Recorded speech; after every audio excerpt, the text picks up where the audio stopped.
Indian railway ഇന്ന് നമ്മുടെ നാട്ടിൽ ഏറ്റവും കൂടുതൽ ആൾക്കാർ ജോലി ചെയ്യുന്ന സ്ഥലം, ഏറ്റവും അധികം വരുമാനം നേടുന്ന മേഖല, സർക്കാർ ഡിപ്പാർട്ട്മെന്റുകളിൽ ഏറ്റവും അധികം വരുമാനം നേടുന്ന മേഖലയാണ് ഇന്ത്യൻ റെയിൽവേ എന്ന് പറയുന്നത്. ഒരുപക്ഷെ നമ്മുടെ ഇന്ത്യൻ റെയിൽവേ പോലെ ഒരു വലിയ ശൃംഖല മറ്റൊരിടത്തും കാണില്ല, മറ്റൊരു രാജ്യത്തും കാണില്ല. പബ്ലിക് സർവീസിലെ ഏറ്റവും വലിയ ശൃംഖലയാണ് ഇന്ത്യൻ റെയിൽവേ എന്ന് പറയുന്നത്. എന്നാൽ നമ്മുടെ നാട്ടിലെ റെയിൽവേയുടെ ശോചനീയ അവസ്ഥ അത് പറയാതിരിക്കാനാവില്ല. പ്രത്യേകിച്ചും സൗകര്യങ്ങൾ തരുന്ന കാര്യത്തിൽ നമുക്ക് എല്ലാവർക്കും അറിയാം. ഒരു പ്രാവശ്യമെങ്കിലും ട്രെയിനിൽ കയറിയിട്ടുള്ള ഒരു വ്യക്തിയെ സംബന്ധിച്ചിടത്തോളം അറിയാം എന്താണ് ഇന്ത്യൻ റെയിൽവേ എന്നുള്ളത്, അല്ലേ? വന്ദേ ഭാരതിനെ മാറ്റി നിർത്തിയാൽ നമ്മുടെ അത് സ്ലീപ്പർ എടുത്താലും AC എടുത്താലും 3 ടയറും 2 ടയറും ഏത് ടയർ എടുത്താലും അവസ്ഥ എന്താണ്? പരിതാപകരമാണ്. സമയത്തിന്റെ കാര്യത്തിൽ, സൗകര്യങ്ങളുടെ കാര്യത്തിൽ, വൃത്തിയുടെ കാര്യത്തിൽ, ഫുഡിന്റെ കാര്യത്തിൽ, ഇതിലെല്ലാം നമ്പർ 0 ഏതാണെന്ന് ചോദിച്ചാൽ ഇന്ത്യൻ റെയിൽവേ ആണെന്ന് പറയേണ്ടി വരും. നമ്പർ 1 ആണെന്ന് പറയാൻ പറ്റുമോ? നമ്പർ 1 പറയിപ്പിച്ചില്ലെങ്കിൽ ഒരു 10ാം സ്ഥാനത്തെങ്കിലും വേണ്ട, ഒരു 50ാം സ്ഥാനത്തെങ്കിലും ഇല്ല. അങ്ങനെ പറയാനില്ല. കാരണം അതുപോലുള്ള കാര്യങ്ങളാണ് ഓരോ ദിവസവും പാവപ്പെട്ട ഇന്ത്യൻ ജനങ്ങൾ, നമ്മൾ അത് സദേൺ ആയാലും നോർത്തേൺ ആയാലും ജനങ്ങൾക്ക് ഇത് തന്നെ അവസ്ഥ. നോർത്തേണിൽ പോകുന്ന റെയിൽവേസിന്റെ കാര്യം പറയാതിരിക്കുന്നതാണ് നല്ലത്.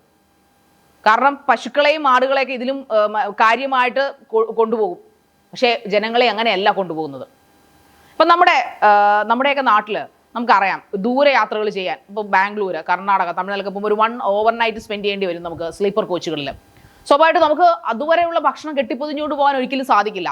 നമ്മൾ കാറ്ററിംഗ് സർവീസിനെ ആശ്രയിക്കും. നമ്മൾ ബുക്കിങ്ങിലെ IRTCയുടെ ബുക്കിംഗ് ചെയ്യുമ്പോൾ തന്നെ അവർ ചോദിക്കും ഫുഡുണ്ട്, മെനു ഒന്നും കിട്ടിയില്ലെങ്കിൽ ഫുഡിൻ്റെ ടിക്ക് ചെയ്യാം നമുക്ക്. അതിൽ നമ്മൾ അവിടെ വരുന്ന വടയും ചായയുടെ മാത്രം കാര്യമല്ല ഈ പറയുന്നത്. ബിരിയാണി, പൊറോട്ട, അതുപോലെ ചോറ് എല്ലാം കിട്ടും.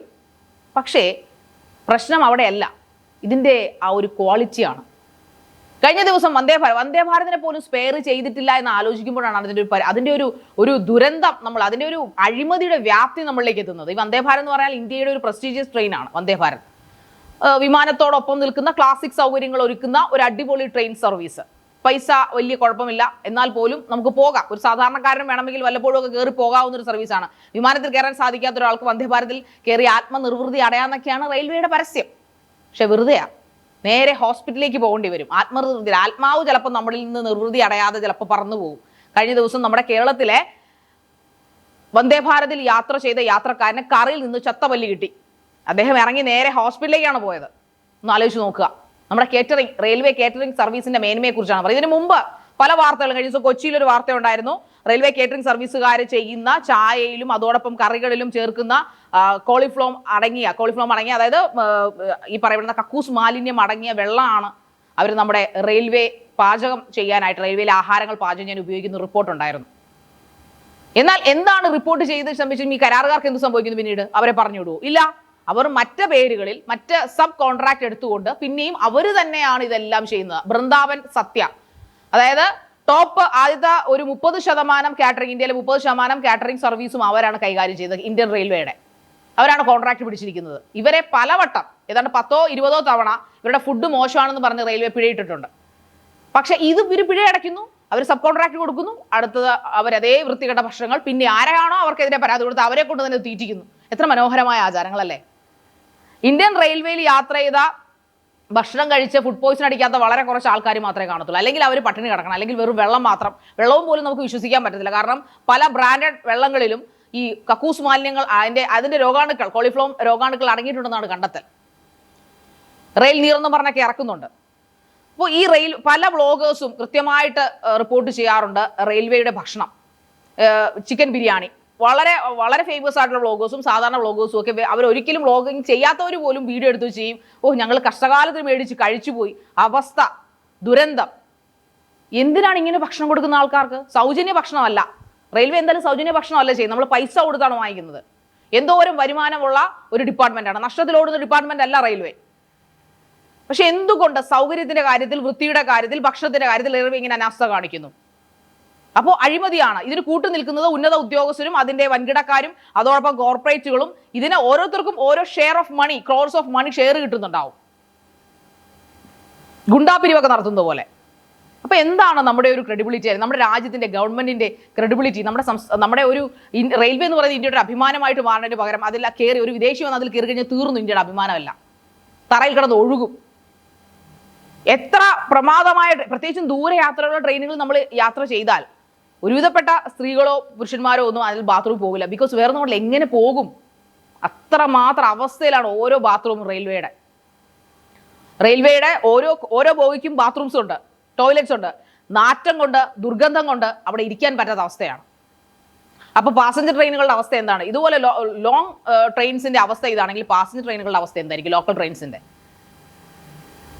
അപ്പൊ ഇതാണ് റെയിൽവേയെ നമ്മൾ നോക്കുകയാണെങ്കിൽ, നമ്മുടെ വമ്പൻ തൊഴിൽ ശൃംഖലയെ നോക്കുകയാണെങ്കിൽ ഇതാണ് ലോകത്തിന് കാണാൻ സാധിക്കുന്നത്. ഇതെല്ലാം അനുഭവിക്കുന്ന പാവപ്പെട്ട ഇന്ത്യക്കാരാണ്. അത് സദേൺ റെയിൽവേ എന്നില്ല, നോർത്തേൺ റെയിൽവേ എന്നില്ല, എല്ലാവർക്കും ആ ഒരു കാര്യത്തിൽ ഭയങ്കര സമത്വം റെയിൽവേ പ്രദാനം ചെയ്യുന്നുണ്ട്. അങ്ങനെയൊന്നും ഇല്ല. കുറച്ചുകൂടെ വൃത്തി ഉള്ളത് സദേൺ റെയിൽവേ ആണെന്ന് പറയേണ്ടി വരും. ഇച്ചിരി കഴിവും തുടപ്പും തൂപ്പും ഒക്കെ ഉണ്ട്. പക്ഷേ നോർത്തേൺ റെയിൽവേക്ക് അതുമില്ല. സത്യം പറഞ്ഞാൽ കൊറോണയ്ക്ക് ശേഷം നമ്മളെല്ലാവരും മാസ്കും സാനിറ്റൈസറും ഉപയോഗിക്കേണ്ട ഒരു മേഖല ഏതാണെന്ന് ചോദിച്ചാൽ റെയിൽവേ ആയിരിക്കും. റെയിൽവേ സ്റ്റേഷനിൽ ഇറങ്ങിക്കഴിഞ്ഞാലും റെയിൽവേ ബോഗികളിൽ കയറി കഴിഞ്ഞാലും ട്രെയിനിൽ കയറി കഴിഞ്ഞാലും നമ്മൾ മാസ്കും സാനിറ്റൈസർ ഉപയോഗിക്കണം. കാരണം അത്രയ്ക്ക് രോഗാണുക്കൾ നിറഞ്ഞിരിക്കുന്ന ഒരു മേഖലയാണ്, അല്ലെങ്കിൽ ട്രെയിൻ സർവീസ് എന്ന് പറയുന്നത്. പറയുമ്പോൾ ശരിയാണ്, പൈസ കുറവാണ് ബസ്സിനെക്കാളും, മറ്റെല്ലാ കാര്യങ്ങളും പെട്ടെന്ന് എത്താം, നമുക്ക് ഉറങ്ങാം, കിടക്കാം. എങ്ങനെ ഉറങ്ങും? എങ്ങനെ കിടക്കും? രോഗാണുക്കളുടെയൊക്കെ നിറഞ്ഞുള്ള ബെഡുകളാണ് അതെല്ലാം. ബെഡും കിടപ്പയും ഒക്കെ അവിടെ നമുക്ക് സെക്കൻഡറി കൊടുത്താലും ഭക്ഷണം, ഇത്ര മോശമുള്ള ഭക്ഷണം കൊടുക്കുന്ന ഒരു സ്ഥലം വേറൊരിടത്ത് കാണത്തില്ല. ഇതെല്ലാം ആരുടെ അറിവോടുകൂടിയാണ്? ഉന്നത ഉദ്യോഗസ്ഥന്മാരുടെ അറിവോട് തന്നെയാണ്. എന്തുകൊണ്ടാണ് നല്ല രീതിയിൽ IRTCക്ക് കേറ്ററിംഗ് കൊടുക്കാൻ സാധിക്കാത്തത്? ഇത്രയും മോശപ്പെട്ട ഭക്ഷണം പലയിടത്തും റിപ്പോർട്ട് ചെയ്തിട്ടും അതേ കരാറുകാർക്ക് തന്നെ ഇപ്പോഴും കൊടുത്തുകൊണ്ടിരിക്കുന്നു. പഴകിയും ചീഞ്ഞളിഞ്ഞ ഭക്ഷണങ്ങളുമാണ് യാത്രക്കാരെ ഇന്നും റെയിൽവേ തിരിച്ചുകൊണ്ടിരിക്കുന്നത്. നിവർത്തിയില്ലാത്തത് കൊണ്ട് മാത്രം 2 ദിവസം ഇപ്പോൾ ബോംബെയിലേക്ക് നമ്മൾ ഡൽഹിയിലേക്കൊക്കെ യാത്ര ചെയ്യേണ്ടി വരുമ്പോൾ 2 നൈറ്റൊക്കെ നമ്മൾ ട്രെയിനകത്ത് തന്നെ സ്പെൻഡ് ചെയ്യേണ്ടി വരും. ഇത് റെയിൽവേ സ്റ്റേഷനും വ്യത്യാസമൊന്നുമല്ല. ഇപ്പൊ റെയിൽവേ സ്റ്റേഷനിൽ നടത്തുന്ന കടകളും എല്ലാം IRTCയുടെ അറിവോടുകൂടി നടത്തുന്ന കടകളാണ്. അതിനകത്തും ഉടായ്പകളാണ്, അല്ലെങ്കിൽ അതിനകത്തും അഴിമതികളാണ് നടത്തുന്നത് എല്ലാം. ഇതിനൊക്കെ എന്നാണ് ഒരു അറുതി ഉണ്ടാവുക? ഏറ്റവും അധികം ലാഭം നടത്തുന്ന ഒരു ഡിപ്പാർട്ട്മെന്റ് ഇതാണ് അവസ്ഥയെങ്കിൽ മറ്റ് ഡിപ്പാർട്ട്മെന്റുകളുടെ അവസ്ഥ എന്താണ്? ജനങ്ങളെല്ലാം പുഴുക്കളെ പോലെ, വഴിയിൽ കിടക്കുന്ന ആൾക്കാരെ പോലെ പൈസ കൊടുത്ത്, അത് AC-യിലായാലും നോൺ AC-യിലായാലും പൈസ കൊടുത്ത് ടിക്കറ്റ് ബുക്ക് ചെയ്ത്, ക്യൂ നിന്ന് ടിക്കറ്റ് ബുക്ക് ചെയ്ത്, മാസങ്ങൾക്ക് മുമ്പ് ടിക്കറ്റ് ബുക്ക് ചെയ്ത് നമ്മളൊരു ഡെസ്റ്റിനേഷനിലേക്ക് പോകാതിരിക്കുമ്പോൾ നമുക്ക് കഴിക്കുന്ന ഭക്ഷണം ചത്ത പല്ലി വീണ, അല്ലെങ്കിൽ ചത്ത പുഴുക്കൾ നിരക്കുന്ന ഭക്ഷണങ്ങളാണ് ഇന്ത്യൻ റെയിൽവേ സമ്മാനിക്കുന്നത്. അത് വന്ദേ ഭാരത് എന്നില്ല, സാധാരണ ട്രെയിൻ എന്നില്ല. വന്ദേ ഭാരതിൽ പോലും സ്പെയർ ചെയ്തില്ലെന്ന് പറയുമ്പോൾ നമ്മുടെ ഇന്ത്യൻ റെയിൽവേയുടെ മഹത്വമാണ് നമ്മളൊന്ന് ആലോചിക്കേണ്ടത്. ഇതിനൊക്കെ എന്നാണാവോ ദൈവമേ ഒരു അറുതി ഉണ്ടാവുന്നത്? News desk IBN Malayalam.